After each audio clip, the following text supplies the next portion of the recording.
Mike Tyson fighting Jake Paul might not go the way you think it will. Let's talk about it. Mike Tyson is fighting Jake Paul in the AT&T Stadium in Dallas this week on Friday. While some people think that this fight will see the end of Jake Paul, it might not go that way. As we all know, Mike Tyson is a Hall of Famer and one of the most recognizable names in the sport of boxing.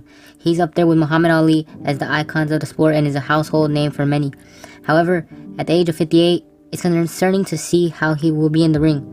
We all know that Father Time is the one who defeats the boxers outside of the ring.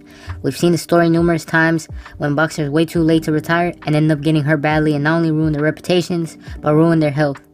Mike Tyson knew this as well, and he had retired from the sport of boxing after his TKO defeat to Kevin McBride to not disrespect the sport anymore. However, he'd make his return in 2020 to fight against Roy Jones Jr., and while he shouldn't be fighting, it's safe to say that these two didn't really intend on hurting each other. It felt more like a sparring session for the two, in which neither man got hurt. However, this fight with Jake Paul is going to be a professional bout. It does have modified rules with 8 2-minute rounds and 14-ounce gloves. However, this is still a fight, and many things can go wrong. Mike Tyson, in my eyes, has very few chances, and Jake Paul has a very high opportunity to capitalize off stopping or getting a decision win against a household name in boxing. I believe Mike Tyson's slightest chance will be to capitalize on the momentum he builds during the first half of the fight. We still need to see how his gas tank will hold up. However, his best shot might just be at the beginning. Getting into the inside and delivering fast and powerful combos on the Cleveland, Ohio native might just be his best bet. Jake Paul has been shown to struggle with a boxer that throws combinations, and with the fact that Mike has been under the bright lights and peering eyes before, I doubt that the moment will get to him. Assuming he has a full training camp, I think he might do well in the beginning 4 rounds. We've seen Jake Paul get hurt by Tyron Woodley. He's not immune to getting hurt. It's just Mike hurting him before he gets hurt himself. If he manages to get on the inside and prevent Jake Paul from getting into any sort of rhythm for the first 8 minutes, we may just see a different story. However, there are problems. We have seen these all-time greats go in there and fight against lesser opponents and lose. Roy Jones Jr. just recently lost a fight to a UFC fighter in Anthony Pettis via majority decision.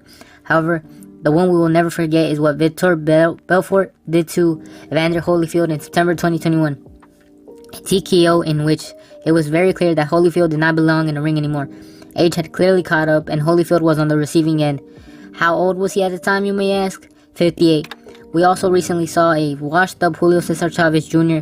controversially win a bout in which he didn't really look spectacular and instead had many people calling it a robbery. It's clear that once old age catches you, you lose. There have been some exceptions of the rule, such as when George Foreman came back as a 45-year-old man for a revival of his career and went on a KO spree until he knocked out Michael Moore in the 10th to win the title.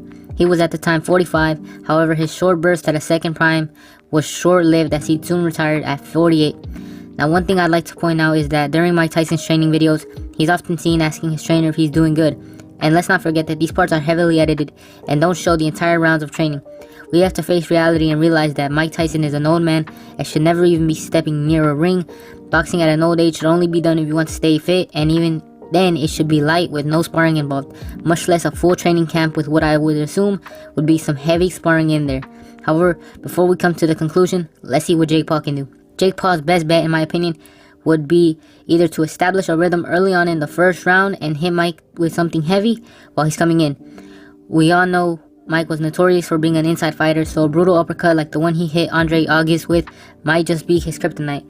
If he's serious about knocking Mike out, we could very well see him catch him with something while Mike is coming forward and see a TKO where the referee steps in to prevent further damage, like what happened with Evander Holyfield. However, if he wants to play the long run, trying to establish a jab and wearing Mike's gas tank down in the first couple of rounds before letting it all go on Mike Tyson would be an option too. If the whole fight is serious, we can either see Mike Tyson get Jake Paul out of there early, or Mike either getting caught and being stopped early or late.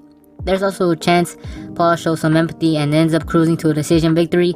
I could be wrong. I just don't see Mike stopping him in the late rounds. However, boxing is one of the most unpredictable sports, and it's possible that the Hall of Fame legend makes me eat my words.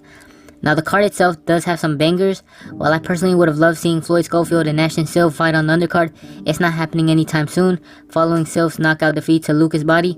However, We will get to see Katie Taylor and Amanda Serrano rematch for what I believe is the undisputed women's super lightweight titles. We will also see the return of Mario Barrios, and while his opponent doesn't seem to be the best, it'll probably be a stay busy fight, and I hope we do get to see him fighting someone like Boots next if Boots doesn't move up. Back to the main point though, Mike Tyson by no means should be fighting anymore. The fact that someone on his team let a 58-year-old man get back in the ring as a professional is, in my opinion, a terrible mistake. At 58, your body has gone through a wear and tear consistently, and your reflexes aren't what they used to be. This could very easily be Mike saving the sport of boxing from the man known as Jake Paul, or one of the worst decisions ever made, and us having to see Jake Paul knock out a beloved boxer. What I'm trying to say is that at some point, you have to hang the gloves up. It's a hard decision that one must take, but whenever you do, it's for the better. Staying in the combat sports well after your body has started to decline is dangerous. We've seen people like Muhammad Ali that stopped too late and took unnecessary damage and had to live under poor conditions after that. At some point, it's best to give the sport up and live not to fight another day, but to enjoy the rest of your life. However, these were just my thoughts, as I thought the whole idea of Jake Paul and Mike Tyson fighting when he's almost 30 years older than Jake is just horrendous, especially after rewatching the Evander Holyfield fight. Seeing a boxer like that who 10 years back would have been great, and beating the brakes off the same exact fighter who stopped him is pretty bad. These were just my thoughts though, but I'd like to hear what your thoughts down below. Should Mike be fighting? Is Jake Paul the one we should be worried about? Will we see Iron Mike on the ring this Friday? Let me know down below, and as always, I'll see y'all later. Peace.